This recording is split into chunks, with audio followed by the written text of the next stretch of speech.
Bonsoir à tous, ce soir on va discuter des fonctions trigonométriques. Alors vous remarquerez que pour une fois là contre moi je n'ai pas mis ni géométrie ni algèbre parce qu'on arrive dans la fusion des deux. On va faire de la géométrie puisqu'on va parler de trigonométrie et on va faire de l'algèbre puisqu'on parle de fonctions. Donc on va faire un peu de tout et donc on va devoir réfléchir avec tout ce qu'on a appris au fur et à mesure des différents cours qu'on a eu ensemble. Donc, déjà, on va parler de trigonométrie. Donc, on va commencer par utiliser notre très fidèle cercle trigonométrique. Ce cercle trigonométrique, il ne change pas. Vous avez un cercle de rayon 1 avec sinus, cosinus, tangente qui sont contre et un angle alpha qui va nous permettre d'ouvrir et d'éventuellement faire des triangles rectangles comme on l'a déjà vu ensemble.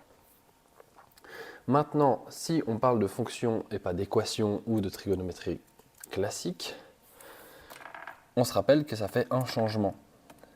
Une fonction, ça prend x et ça en fait une variable à la place d'une inconnue, c'est-à-dire qu'on va la faire changer. Et donc on va se poser la question, qu'est-ce qui se passe si on remplace alpha par x?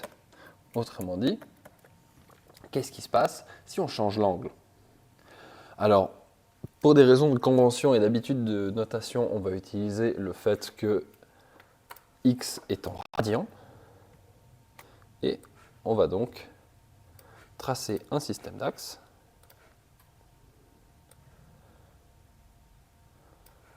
Voilà. Et donc, si je veux représenter la fonction sinus de x, eh bien, je vais me poser la question, à tous les angles, qu'est-ce que je sais? Et il y a quelques angles que je connais très bien, typiquement l'angle 0 degré qui va me donner 0, et donc 0 radian qui donne aussi 0, puisque 0 avec une règle 3, ça donnera aussi 0. Ensuite, on a l'angle à 90 degrés, c'est-à-dire pi sur 2, qui lui va nous donner un sinus de 1. Donc, hop, pi sur 2, et on est à 1. Je vais mettre le 1 à 4 de hauteur. Ensuite, je continue de tourner. À pi, je suis de nouveau à 180 degrés à 0. Ensuite, à 3 pi sur 2, je continue de tourner dans le sens anti-horaire et je me retrouve avec la verticale du bas, donc à moins 1. Et donc, je vais peut-être commencer à noter les points. Et ensuite, à 2 pi, 360 degrés, je fais le tour et je suis de retour à 0. Et qu'est-ce qui se passe si je continue après ça? Puisque au fond, je suis dans un cercle et je peux tourner. Et je continue, tout simplement. Donc, je rajoute encore pi sur 2 et je me retrouve avec 5 pi sur 2. Ensuite, je me retrouve avec 3 pi, 7 pi sur 2, 4 pi, etc. Et du coup, à 5 pi sur 2, je recommence, je suis de nouveau à 1, à 0, à moins 1, à 0. Et en fait, je vois que ma fonction, si j'essaie de la dessiner tant bien que mal,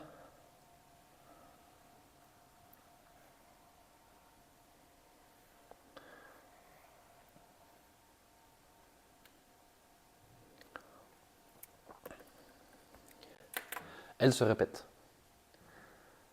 Alors là, j'ai pas fait des axes très jolis, donc elle ressemble pas à grand chose, puis en plus, je suis pas très doué en dessin.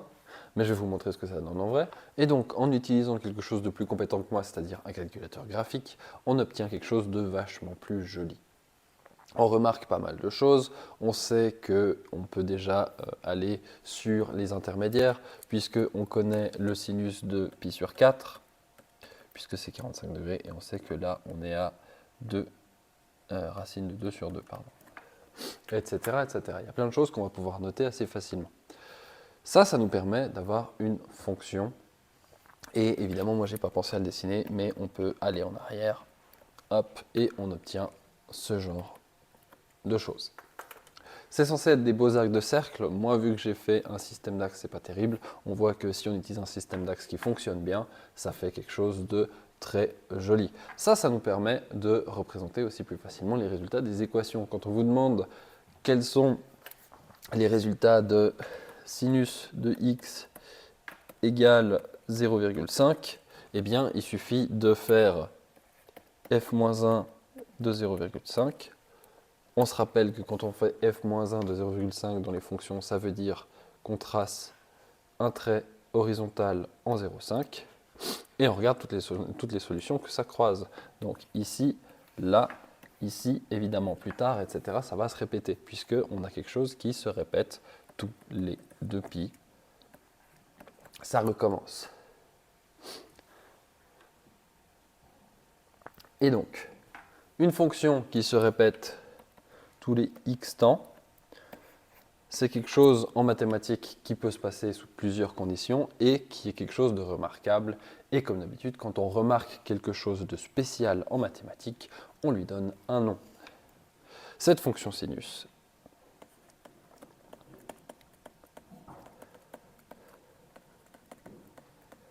elle est dite, puisqu'elle se répète, périodique.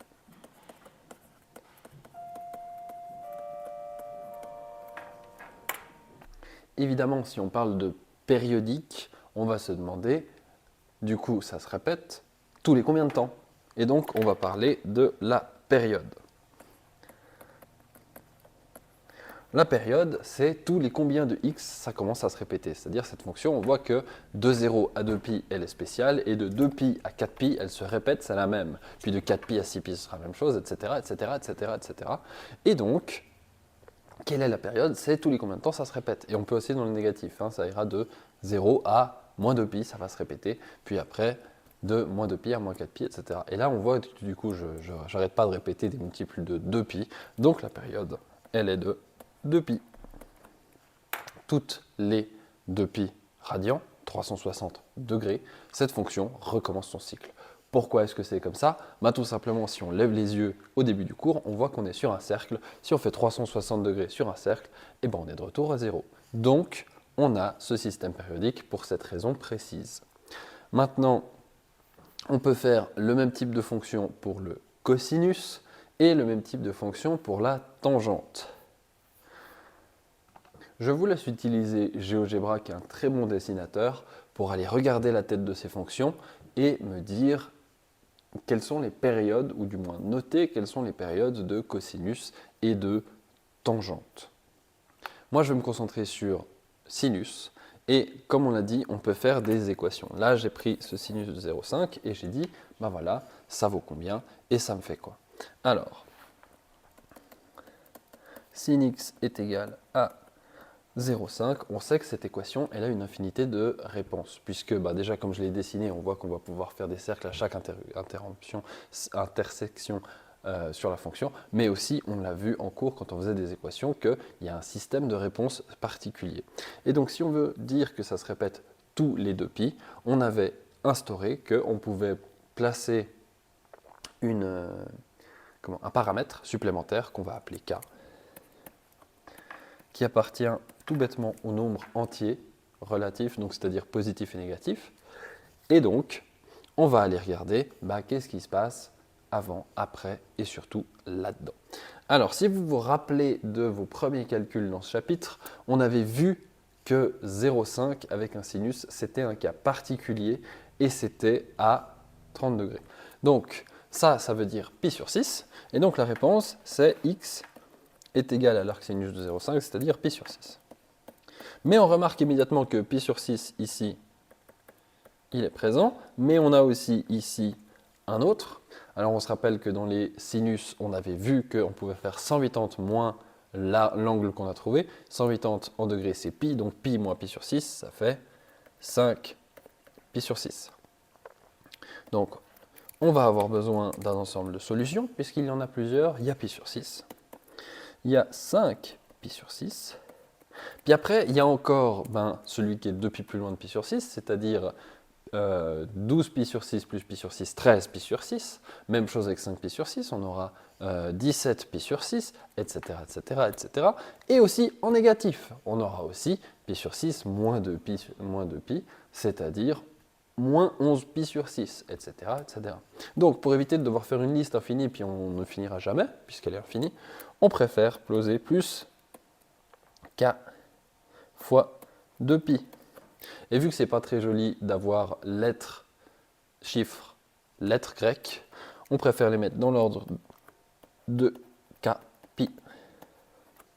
Et ça nous permet d'avoir un ensemble de solutions qui nous permet de représenter toutes les solutions de ce sinus, puisque en réalité, il y a une infinité de fonctions.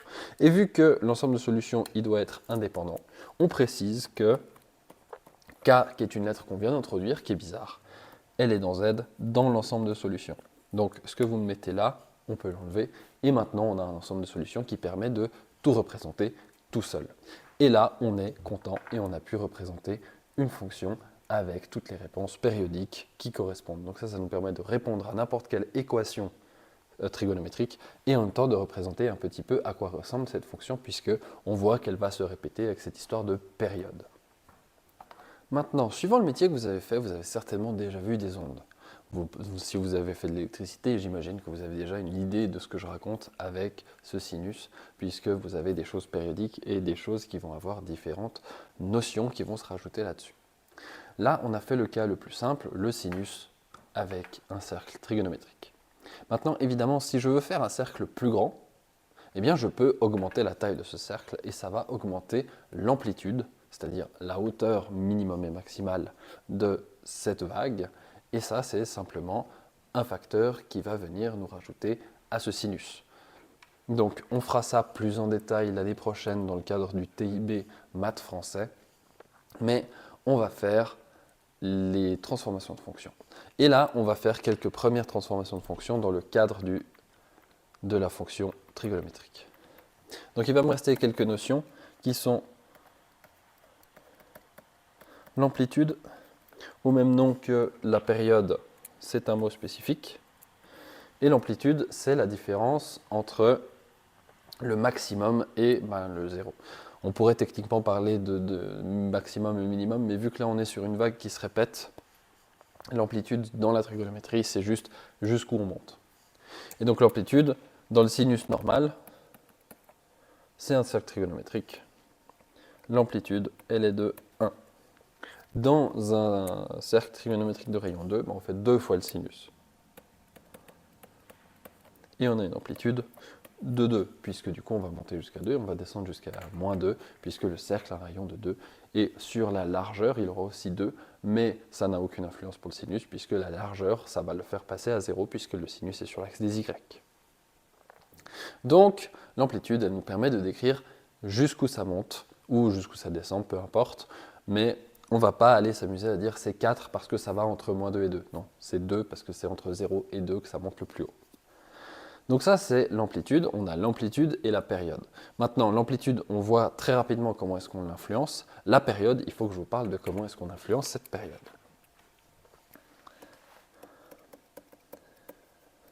La période, on peut aussi la changer. Si on met des difficultés, si on met un bâton dans les roues de X, il va forcément aller moins vite, puisqu'on voit que il tourne, il est tout content. Si on lui met un bâton dans les roues, il va aller moins vite, parce qu'il va devoir se débrouiller. Et donc la période,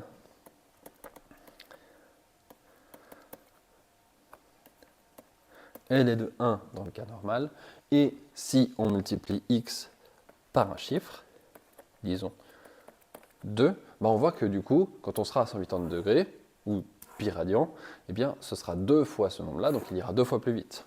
Donc là, la période, désolé, c'est pas 1, c'est 2 pi.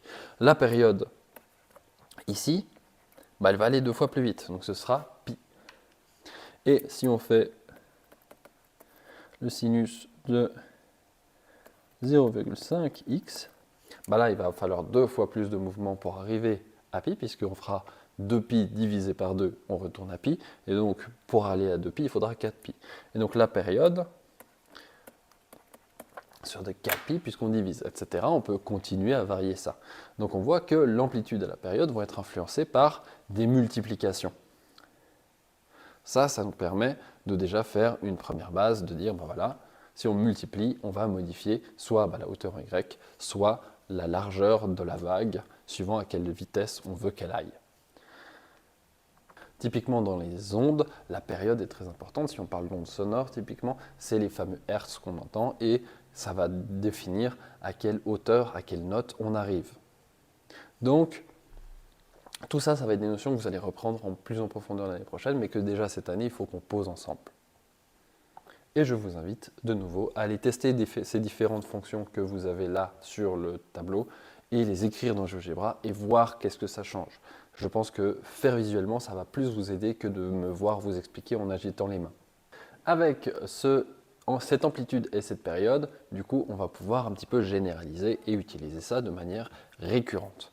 Donc, si on veut une fonction sinus qu'on peut utiliser, exploiter où on veut, eh bien, on va avoir besoin d'un x dans le sinus et d'autres informations.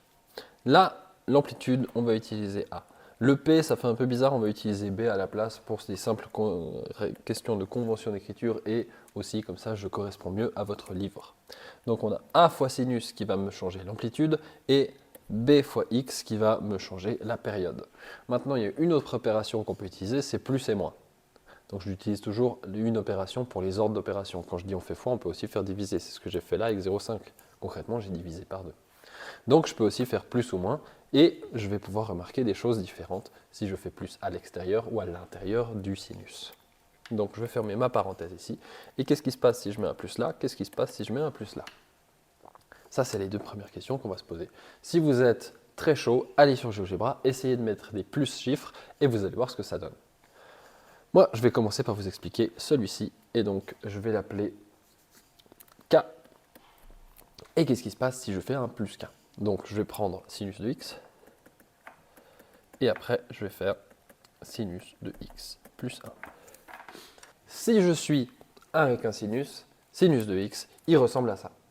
Si je suis avec un sinus de x plus 1, qu'est-ce qui va se passer? Eh bien simplement tous les points vont être déplacés de 1 vers le haut. C'est-à-dire que celui qui est en moins 1 ici, il va passer en 0.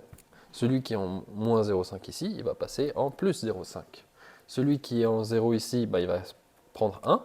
Celui qui est en 0,5, il va prendre 1,5. Et celui qui est ici, il va passer en 2. Et donc on remarque qu'on décale toute la fonction ici.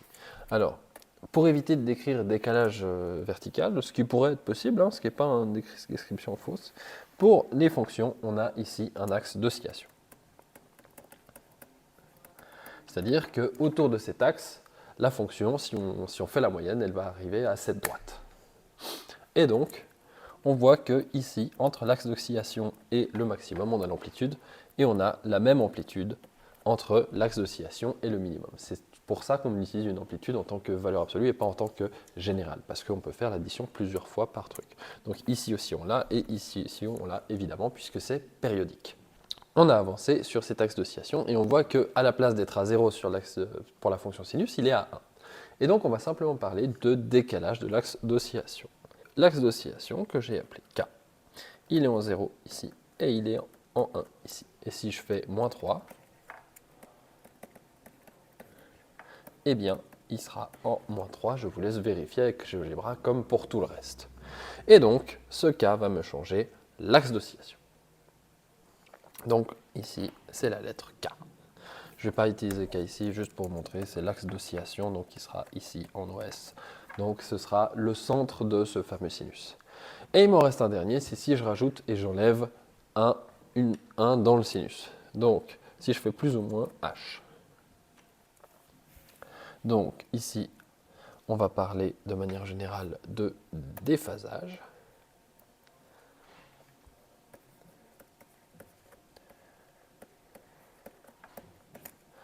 Donc si je fais le sinus de x, j'ai un déphasage évidemment de 0.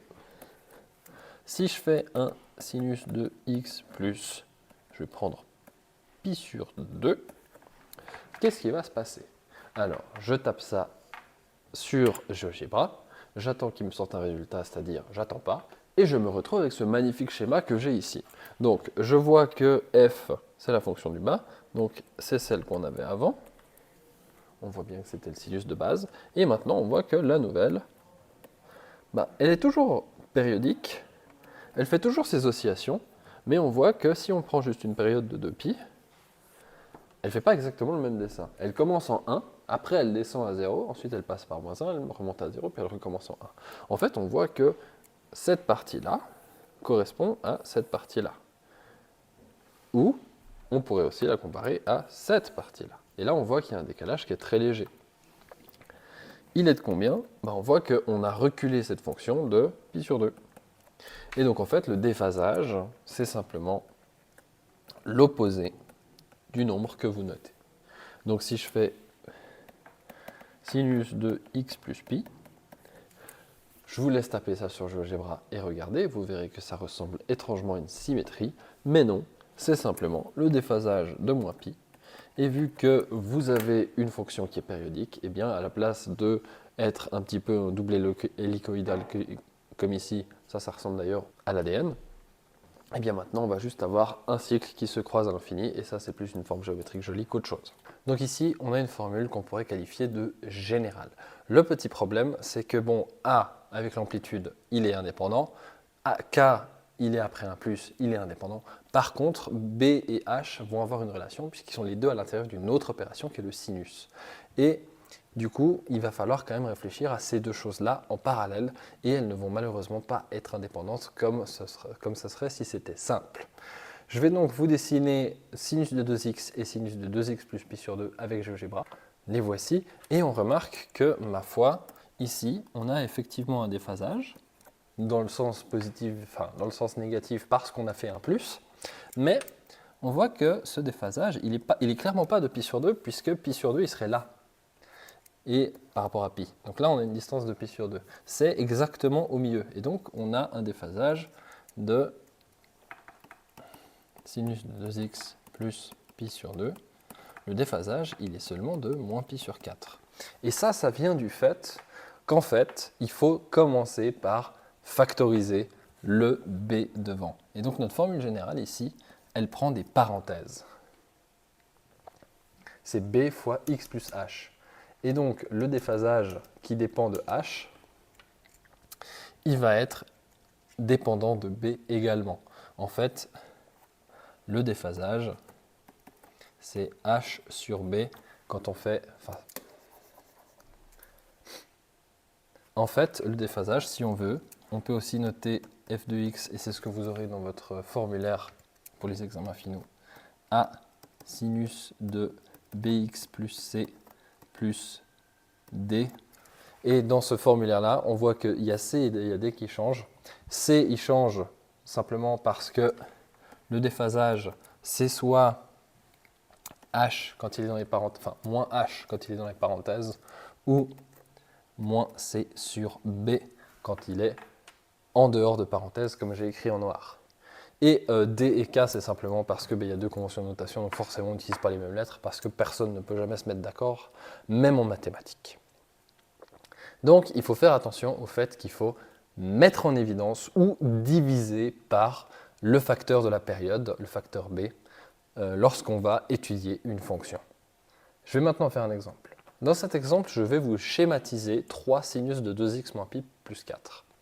Pour schématiser une fonction, je suis très nul à dessiner des sinus, c'est des très jolies vagues très régulières, donc j'essaye tant bien que mal de faire quelque chose de cohérent au début. Et après, je vais réfléchir aux différents facteurs que j'ai devant moi. Déjà, le plus facile, c'est de créer ici l'axe d'oscillation, et mon axe d'oscillation, il est en plus 4. Ça vient de ce chiffre qu'on peut appeler soit K, soit D. Ensuite, j'ai l'amplitude ici, où on sait qu'on va au pire monter, enfin au plus monter de 3 et au moins descendre de 3, donc arriver sur 1.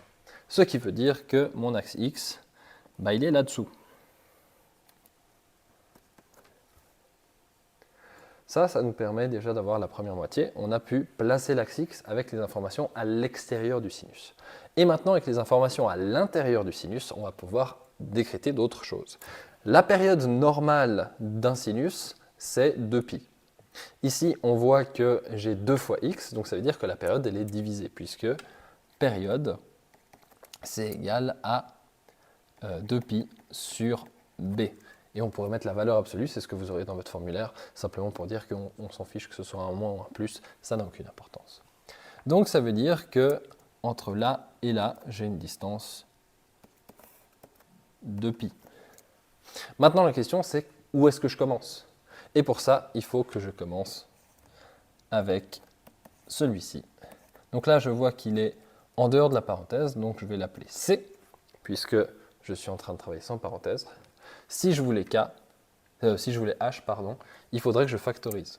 Donc, je vais le faire. Ça me donne 3 sinus de 2 fois x moins pi sur 2, plus 4. Et donc là, j'ai K. Et donc, je vois que, qu'est-ce que je dis? Le déphasage, c'est égal à moins K et c'est égal à moins C sur B. Et ça, dans tous les cas, ça fait pi sur 2, puisque je prends le moins forcément dans mon calcul. Donc soit je prends moins pi sur 2, ça fait pi sur 2, soit je prends moins pi divisé par 2. Et donc je me retrouve avec un déphasage de pi sur 2.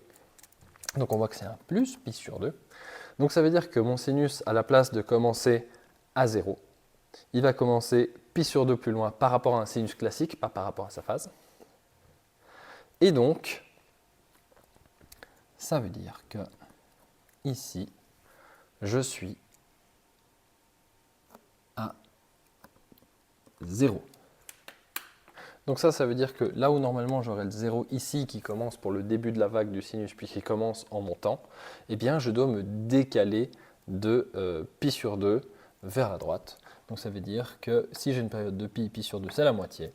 Et donc j'ai ici mon axe Y. Donc c'est-à-dire que je vais commencer par une vague qui descend. Et donc ici j'ai toutes les informations maintenant pour faire un bel axe. Ici, j'ai 7, ici, j'ai 4, ici, j'ai 1 à peu près. Là, je suis en 0, 0, 0. Tac, ici, je suis en pi. Ici, je suis en moins pi sur 2. Et ici, je suis en moins pi. Et puis ici, quand je croise, je suis en plus pi sur 2. Et donc, j'ai pu schématiser cette fonction avec toutes les informations qu'on est capable de collecter basées là-dessus. Et donc, il faudra bien faire attention au fait que A et K étant à l'extérieur du sinus, il n'y a pas de difficulté. B et C étant à l'intérieur de ce même sinus, là, il va falloir faire attention à qu'est-ce qu'on calcule, puisque ça va dépendre l'un de l'autre. Et ça va être plutôt illogique parce qu'on travaille le sinus. Bonne suite à vous. J'espère que c'est clair et n'hésitez pas à continuer à trifouiller GeoGebra si vous avez des doutes. Et au bout d'un moment, ça finira par être clair. Bonne soirée.